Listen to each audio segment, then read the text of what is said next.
परीक्षा दी, paper leak ये जानबूझकर सरकार कराती है। उत्तर प्रदेश के कई ऐसे बड़े विभाग हैं जिन्होंने अपने अलॉटेड बजट का, पिछले बजट का 50% नहीं खर्च किया है। लोगों को बेवकूफ़ बनाने का काम है और कैसे जनता को झूठ बोलकर उसको केवल भ्रमित किया जाए, और इसमें योगी जी और ये भाजपा के लोग पूरी तरीके से महारत हैं। नमस्कार, मैं हूं दिव्या श्रीवास्तव और आप सभी देख रहे हैं यूपी 24 नेटवर्क। आज का दिन ऐतिहासिक रहा है। सूबे की सियासत के लिए काफी ऐतिहासिक इसलिए भी रहा है क्योंकि आज के दिन सबसे बड़ा बजट यानी 9 लाख करोड़ रुपए का बजट सुरेश खन्ना ने पेश किया है। मैं इसको बता दूं कि ऐतिहासिक बजट इसलिए भी है क्योंकि इससे बड़ा बजट आज तक उत्तर प्रदेश की सूबे की सियासत में नहीं हुआ है। 9 लाख करोड़ रुपए का बजट, जिसको लेकर के अब बजट जो है वो चर्चा में आ गया है। इस बार के अगर हम बजट की बात करें तो योगी के कार्यकाल का अंतिम बजट है और ऐतिहासिक बजट भी है।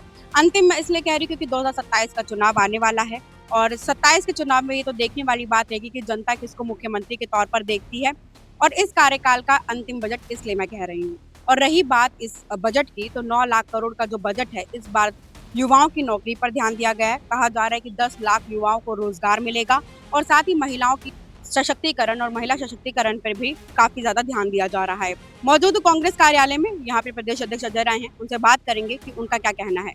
बजट का जो है सत्र है, अब आपको बता दें कि आज बजट आया है, उसमें युवाओं को नौकरियों की बात हो रही है। 10 लाख युवाओं को नौकरी मिलेगी, ऐसा उत्तर प्रदेश सरकार का कहना है और जो बजट में आया है। हमारे साथ कांग्रेस के प्रदेश अध्यक्ष अजय राय हैं, इनसे बात करेंगे। बजट को लेकर के अब युवाओं को रोजगार की बात हो रही है, इसको लेकर के क्या? पूरा बजट बोकस है। ये केवल और केवल लोगों को भ्रमित करने के लिए, लोगों को बेवकूफ़ बनाने के लिए काम कर रहे हैं। इसके पहले भी इन्होंने बजट प्रस्तुत किया, कितने लाख लोगों को सरकारी नौकरी दी गई है। केवल लोगों को ठगने का काम है, लोगों को बेवकूफ़ बनाने का काम है, और कैसे जनता को झूठ बोलकर उसको केवल भ्रमित किया जाए, और इसमें योगी जी और ये भाजपा के लोग पूरी तरीके से महारत हैं। और मैं इतना ही कहना चाहूँगा कि पूर्व के जो बजट आपने प्रस्तुत किया था उस पर श्वेत पत्र जारी करके विधानसभा के सामने प्रस्तुत करिए, प्रदेश की जनता को पता चले कि जो बजट आपने दिया था उस पर कितने लोगों को नौकरी मिली और कितने प्रतिशत काम। लगातार जो पेपर लीक है, अभी 2025 में एसएससी एमटीएस का पेपर लीक हुआ है, लीक हो चुका है, इसको लेकर नहीं, आप देख लो, आप सबका भविष्य है। आपने किस उम्मीद से परीक्षा दी होगी, कितने बच्चे, नौजवान बच्चे बच्चियां हैं जिन्होंने परीक्षा दी, पेपर लीक ये जानबूझकर सरकार कराती है, जानबूझकर कराती है, इसलिए कि वो लोगों को नौकरी न देना पड़े और कहीं पेपर लीक हो गया तो मेरी गलती क्या है। ये पूरी तरीके से ये भाजपा के लोग केवल उत्तर प्रदेश की जनता और देश की जनता को बेवकूफ़ बना रहे हैं। पर अब लोग समझ चुके हैं कि ये केवल और केवल लोगों को मत भ्रमित करना और लोगों से झूठ बोलने का काम कर रहे हैं। पैदल यात्रा की सोच रहे, मनरेगा को लेकर के, इसको लेकर क्या? नहीं, हमारे मनरेगा में 45 दिन का कार्यक्रम आ रहा है, पूरी चीज़ें चल रही हैं। हर ब्लॉक में, जिले में गोष्ठियाँ हो रही हैं, विधानसभा में गोष्ठियाँ हो रही हैं।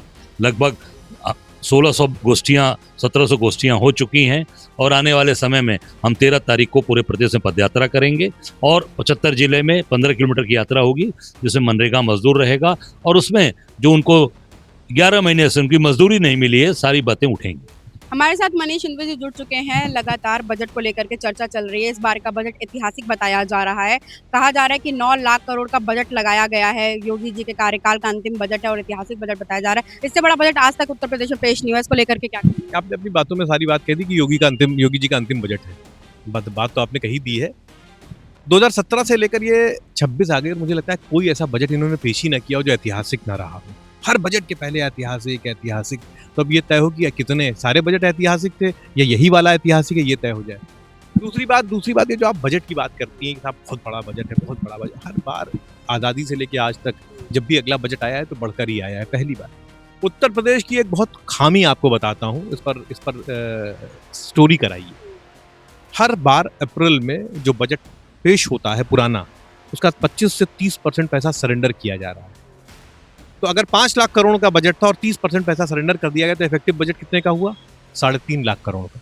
दूसरी बात बताता हूँ, आज हम खड़े हैं यहाँ पर, आज है 11 फरवरी। उत्तर प्रदेश के कई ऐसे बड़े विभाग हैं जिन्होंने अपने अलॉटेड बजट का, पिछले बजट का 50% नहीं खर्च किया है। अब 1 महीने में आप कैसे खर्च कर लेंगे? 1 महीने में आप खर्च नहीं करेंगे, सिर्फ बंदरबाट करेंगे। ठीक है, तो योगी जी से कहिए पहले अपनी व्यवस्था सुधारें और ये बजट के नाम पर जो शिगुफे छोड़ते हैं उसको बंद कर दें। 10 लाख युवाओं को रोजगार की बात हो रही है। वही मंत्री जी का कहना है कि लगातार जो है बजट इस बार का आया है तो युवाओं को रोजगार मिलेगा। 10 लाख युवा, 9,25,000 युवाओं को नौकरी की ट्रेनिंग दी जाएगी। कैसे, इसको कैसे? इनके क्या झूठ का एक पुलिंदा है। ऐसे कौशल विकास कार्यक्रम चल रहा था बहुत तगड़ा, पता लगा 95 लड़कों को, करोड़ों रुपए जिसमें अरबों रुपए खर्च किए गए, जिसमें उसमें सिर्फ 95 लड़कों को नौकरी मिली। ने कितने पूरे भारत में 95। ऐसे ही इनका ये है साहब, 9,25,000 लोगों को रोजगार आप देंगे या रोजगार सृजित करेंगे, दोनों बातों में फर्क है। सृजित करने के लिए आपको इन्वेस्टमेंट चाहिए, प्राइवेट इन्वेस्टमेंट आपके यहाँ आ नहीं रहा है। सरकारी नौकरी की स्थिति ये है कि पिछले 8 सालों में कम से कम 15 से 18 पेपर लीक हुए हैं, ठीक है। दूसरी बात, कई सारे ऐसे एग्जाम हैं जो हो चुके हैं, उनका रिजल्ट नहीं आ रहा है। तो ये धोखे देना बंद कर दें। सच सबके सामने है, आप रोजगार बच्चों को दे नहीं पा रहे। आए दिन लखनऊ और इलाहाबाद की जो सड़कें हैं वो युवाओं के खून से लागल होती हैं। युवा मांगते क्या है रोजगार, उनको मिलती क्या है, लाठी।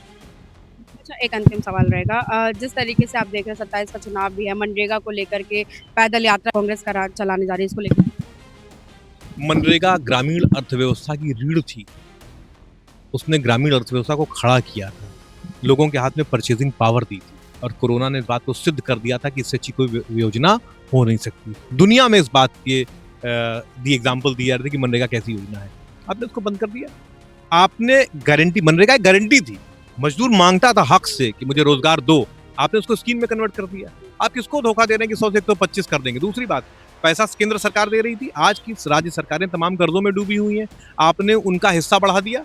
अब आप क्या कहेंगे साहब कि वो राज्य सरकार ने अपना हिस्सा नहीं दिया तो हम योजना नहीं चला पा रहे हैं, आप यही तो सीना ठोकेंगे। कुल मिलाकर योजना की जो मूल आत्मा थी उसको मार दिया आपने। कांग्रेस संकल्पित है कि जिस फॉर्म में मनरेगा थी उसी फॉर्म में इसको बहाल करना होगा। देखिए, अजय राय ने साफ तौर पर कहा, कांग्रेस प्रदेश अध्यक्ष है, उन्होंने कहा कि ये बजट झूठ है। पहले भी तो बजट में कहा गया था कितने लाख युवाओं को नौकरी मिलेगी, क्या मिली? ये पहले वाले बजट का पूरा डाटा दें कि इतना बजट आया था और इतना खर्चा हुआ, लेकिन ये नहीं देंगे। अभी जो अब बजट आया है, इन्होंने कहा है कि साफ तौर पर झूठ बोल रहे हैं। योगी जी संत मानता उसके बावजूद भी झूठ बोल रहे हैं। लेकिन अगर आज की बात करें, बजट की बात करें, तो बेटियों के लिए अच्छी सौगात दी है।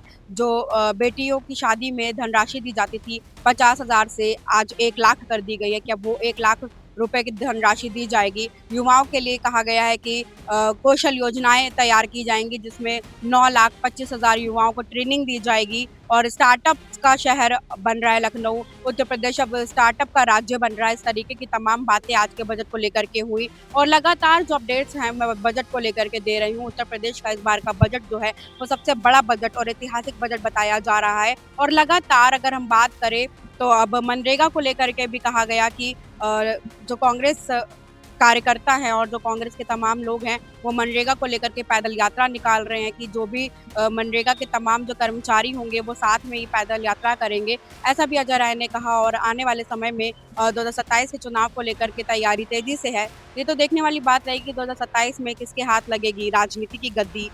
और आप भी जरूर बताइएगा कमेंट सेक्शन में आपको क्या लगता है। तमाम खबर जानकारी लाती रहूंगी, जुड़े रहिए यूपी 24 नेटवर्क के साथ। कैमरा पर्सन कृष्णा के साथ मैं हूं दिव्या श्रीवास्तव।